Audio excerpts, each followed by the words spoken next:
e eu vou iniciar o trabalho falando sobre a biografia. Maximilian Karl Emil Weber nasceu em Erfurt em 21 de abril de 1864 e faleceu em Munique em 14 de junho. É considerado um dos fundadores do estudo moderno da sociologia, mas sua influência também pode ser sentida na economia, na filosofia, no direito, na ciência política e na administração.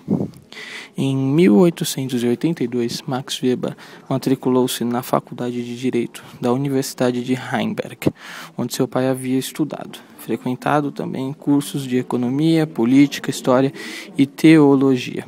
Em 1884, ele voltou para a casa paterna e se transferiu para a Universidade de Berlim, onde obteve, em 89, o doutorado em Direito e, em 1891, a tese de habilitação, ambos com escritos da História do Direito e da Economia. Bom, depois de completar estudos jurídicos e econômicos e históricos em várias universidades, se distingue precocemente em algumas pesquisas econômico-sociais com a Verein für Sozialpolitik, a associação fundada em 1873 pelos economistas associados à Escola Histórica Alemã, em que Weber já tinha aderido em 1888. Em 1893, casou-se com Mary Ann Schnitger, mais tarde uma feminista e estudiosa, bem como curadora póstuma das obras de seu marido. Foi nomeado professor de economia nas universidades de Freiburg em 1894 e de Heidelberg em 1896. Entre 1897, ano em que seu pai morreu, e 1901, sofreu de uma aguda depressão, de modo em que no final de 1898 e ao final de 1902 não poderia realizar atividades regulares de ensino ou científicas. Curado, no outubro de 1903, renunciou ao cargo de professor e aceitou uma posição como diretor associado do recém-nascido.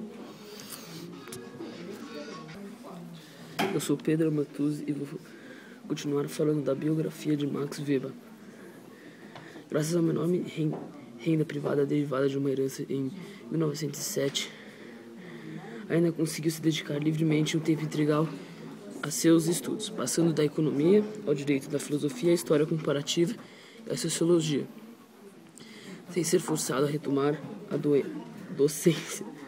Sua pesquisa científica abordou questões teóricas metodológicas cruciais e tratou de complexos estudos históricos sociólogos sobre a origem da civilização ocidental e seu lugar na história universal. Voltou ao ensino da disciplina da economia, primeiro em Viena e em 1919 em Munique, onde dirigiu o primeiro instituto universitário de sociologia na Alemanha. Em 1918, ele estava entre os delegados da Alemanha em Versalhes para a assinatura do Tratado de Paz. Ele foi conselheiro para os redatores da Constituição da República de Weimar. Encontrou-se sepultado em Bergfriedhof de Heidelberg, em Baden-Württemberg, na Alemanha. Meu nome é Georgia e eu vou falar das ideologias de Max Weber. Na visão de Max Weber, a função do sociólogo é compreender o sentido das chamadas ações sociais, e fazê-lo é encontrar os nexos causais que as determinam. Entende-se que ações imitativas, nas quais não se confere um sentido para o agir, não são ditas ações sociais, mas o objeto da sociologia é uma realidade infinita, e para analisá-la é preciso construir tipos ideais, que não existem de fato, mas que norteiam a referida análise. Os tipos ideais servem como modelos, e a partir deles, a citada infinidade pode ser resumida em 4 ações fundamentais a saber. Primeira, a ação social racional com relação a fins, na qual a ação é estritamente racional. Toma-se um fim e este é, então, racionalmente buscado. Há a escolha dos melhores meios para se realizar um fim. Segundo, a ação social racional com relação a valores, na qual não é o fim que orienta a ação, mas o valor, seja este ético, religioso, político ou estético. Terceiro, a ação social afetiva, em que a conduta é movida por sentimentos, tais como orgulho, vingança, loucura, paixão, inveja, medo, entre outros. Quarto, E último, a ação social tradicional, que tem como fonte motivadora os costumes ou hábitos arraigados. Observe que as duas últimas são irracionais. Olá, meu nome é Pedro Pertes e agora vou falar sobre a oposição entre Weber e Durkheim. Analisando o ponto de vista do objeto do estudo sociológico, Durkheim dirá que a sociologia deve estudar os fatos sociais que precisam ser gerais, exteriores e coercitivos, enquanto Weber optará pelo estudo da ação social, que, como descrito acima, é dividida em tipologias. Ademais, diferentemente de Durkheim, Weber não se apoia nas ciências naturais a fim de construir seus métodos de análise e nem mesmo acredita ser possível encontrar leis gerais que expliquem a totalidade do mundo social. O seu interesse não é, portanto, descobrir regras universais para fenômenos sociais, mas quando rejeita as pesquisas que se resumem a uma mera descrição dos fatos. Ele, por seu turno, caminha em busca de leis causais que são suscetíveis do entendimento a partir da racionalidade científica. Olá, sou Rodrigo Hipólito e vou continuar a falar sobre a oposição entre Durkheim e Weber. Logo, para Weber, o papel da sociologia é observar e analisar os fenômenos que ocorrem na sociedade, buscando extrair desses fenômenos os ensinamentos e sistematizá-los para uma melhor compreensão. E por isso, sua sociologia recebe o nome de compreensiva. Weber valoriza as particularidades, ou seja, a formação específica da sociedade. Entende a sociedade sob uma perspectiva histórica, diferente dos positivistas, Durkheim e Comte.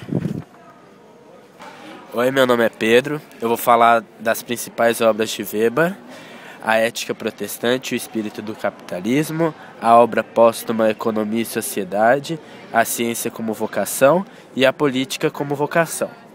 A Ética Protestante e o Espírito do Capitalismo, no original em alemão Die Protestantische und des Geist das Kapitalismus, foi escrito entre 1904 e 1905. Como uma série de ensaios, foram, mais tarde, em 1920, ano de sua morte, completamente completadas pelo autor e publicadas em um livro. Para Weber, o fato é que as ideias religiosas têm importante influência sobre o desenvolvimento do espírito econômico. Neste livro, ele aborda a relação entre o espírito moderno do capitalismo ocidental e a ética racional do protestantismo ascético. Seu ponto principal é que as doutrinas de fé calvinistas, especialmente a doutrina da predestinação, foram agentes essenciais na formação. Bom, esse foi o nosso trabalho sobre Max Weber e espero que tenha gostado.